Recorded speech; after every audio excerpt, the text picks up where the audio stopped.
crippling pain due to a series of health conditions, mum of 3, Jade Proudman, hit rock bottom, begging her husband to help her end her life. But after researching the benefits of CBD oil, Jade claims her life has been transformed and, more importantly, her children have got their mum back. Well, Jade joins us now alongside Dr Nighat. Welcome both. Lovely to see you. Thank you for coming in today. So, you battled with your health since you were a teen, haven't you? Yeah. What have been the issues? So, as a teen, I was diagnosed with chronic fatigue syndrome, which was really difficult. It really interrupted school life, etc. And then as I continued to age, it makes me sound really old, but as I continued to age, I'd sort of got new diagnoses of things. So fibromyalgia, spinal myoclonus, which is in the epilepsy family.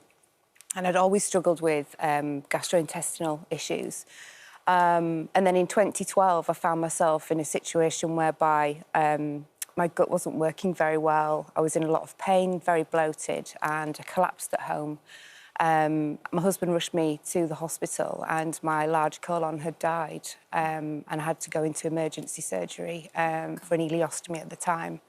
And that sort of kick-started what we call the series of unfortunate events with health and surgeries and things. Well, it got very serious to the point where the doctors pretty much said to your family that this was it and there was no more they could do for you and to say goodbye. Yes, so my husband and the children had to sort of organise themselves and come and see me. My father and my mother, they didn't really leave my bedside. And it was really traumatic because you're just sort of laid thinking, crikey, I'm going to miss out on all these things that are going to happen.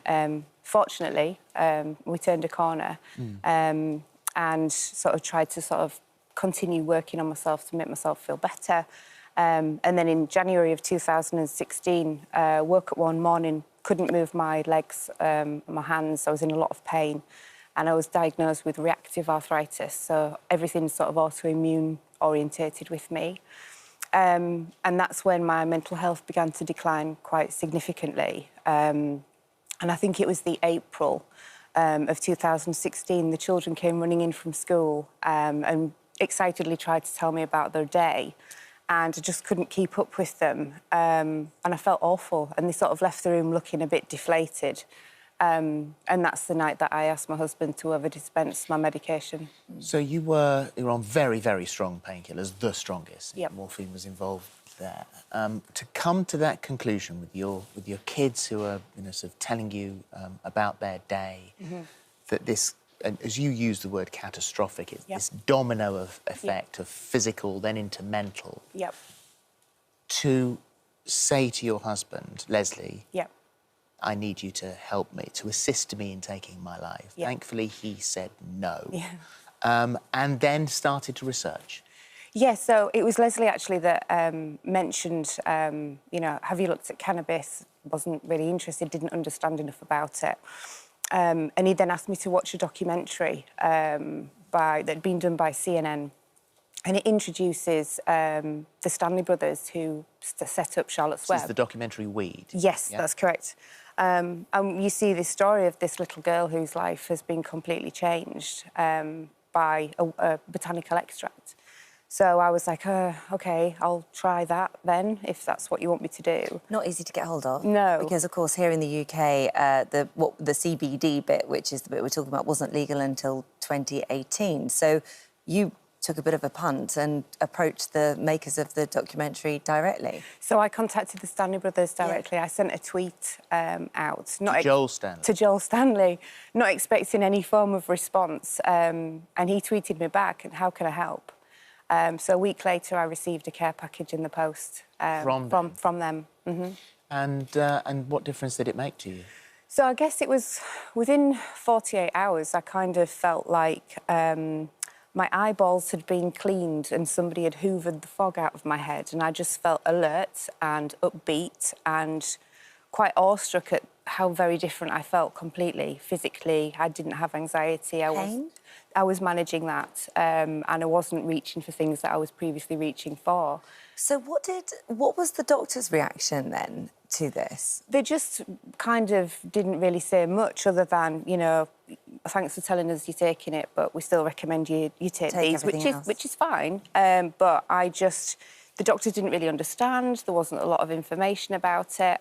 So I But to go from that point where you think the only option is to take your own life, to then taking something and seeing a future, because that's what it gave you. Yes, yeah, it was. I was really excited about it, which is why I set up the Savage Cabbage community to talk to people, to share my story, and just say, look, this is my lived experience. You know, if you're in, you know, a spot, this might be something useful for you. And then over the years, I've learned that, you know, as mammals, we've all got an endocannabinoid system, and we should all be using these products on a daily anyway as a general wellness supplement. The recommendation is obviously do not come off your medication. Absolutely not. The fact is that this doesn't work for everyone, and it didn't cure you. It helped you to manage what it is that you have. And we've seen, you know, all sorts of things online about sort of miracle cures and amazing case studies. It is hard to sort out the facts from the fiction, and certainly with these companies, you've got to pick your right company as well and make sure that they are certified. Yes.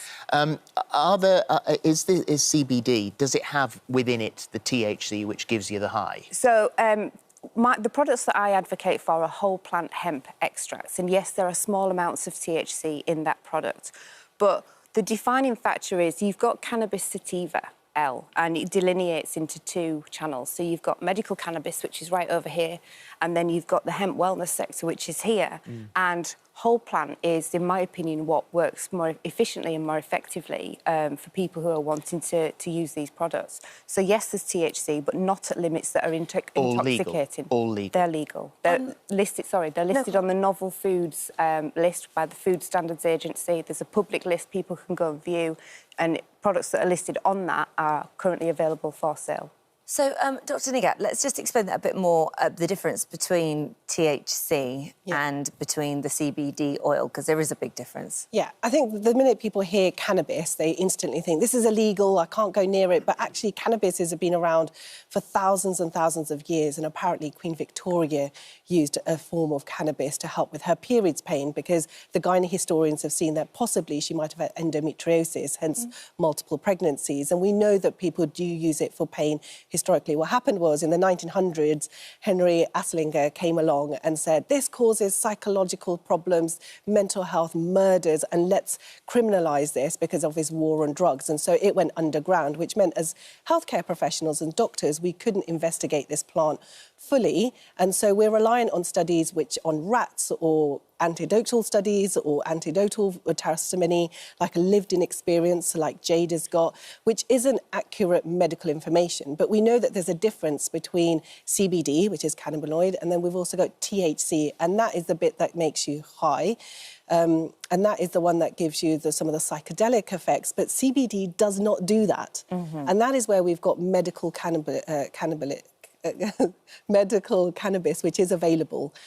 NICE in November 2021 have actually produced guidelines on when we can use it. It might surprise a lot of the viewers to know that we do use cannabis medically, and we use it for three specific reasons. We use it for irretractable epilepsy, so there's very, very difficult epilepsy that's unable to be treated. We use it for chemotherapy-induced vomiting, and we use it in MS patients who have a lot of spasticity. What we need is better research and better meta-analysis studies into CBD for other health benefits. I was looking earlier on at some of the research that's been done, not on this. So every time we talk about CBD, somebody says, medical professional will say, there's just not enough research, there's just not enough research. Research. Study shows beneficial effect of electric fans in extreme heat. Research. Quitting smoking after heart attack reduces chest pain and induces the quality of life. Statistical analysis reveals Mexican drug war increased homicide rates. So if all of these people are researching all of this stuff, which is known and utterly irrelevant, why aren't there universities across the UK studying CBD? Well, there is now, and this is the great news. We've actually decided there's a global conversation that's happening, and actually, I've actually spoken to Dr Jeff Chen. The UCLA Cannabis Research Initiative has been started, which is medically approved of. We know that they're looking at cannabis use.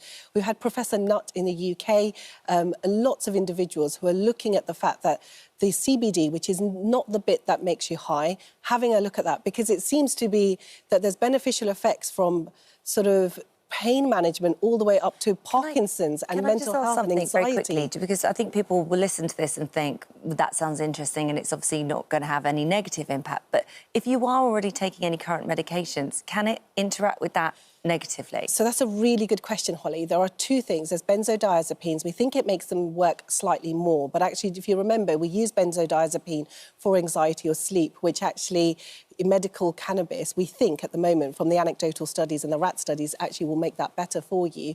But also, it can, in those who have low blood pressure or on blood pressure medications, make their blood pressure slightly lower. But we know lots of other medications. So classically, Viagra actually lowers your blood pressure, and that's how it was discovered, because it was a hypertensive medication. It doesn't stop us using Viagra.